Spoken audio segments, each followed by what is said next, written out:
भीड़ सर से रैंक कितना होने वाला से دا جی سکول ته تالا ولګېده او دې ټیم کې د کلي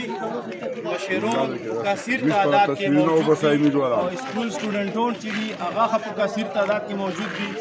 موږ د ضلع انتظامیه بار خبره کړې سیاسي واکدار خلک مو بار خبره کړي او چا مستقصا ریسپانس نه درکړی د کمیشنر کوار ډیویژن پورې موږ خلک انفارم کړي چې موږ بچي د بوټو لاندې کښېني سبق حاصلوي نو هغې د سلسلې کې چې څومره سولر پلانټ نه وي لګېدله دا تاله سکول ته ولګېده موږ انتظامیې ته مخکې ښه ریکویسټ کړه او که دې باندې موږ عمل نه وشو نو موږ د ډیو دفتر مخې ته کښېنو ډیو په دفتر کې نقشې نه وي نه به ننوځي دا مشرون دلته کې ټول موجود دي او دا سټوډنټون خبري ټینټ لګېدله ده Gracias.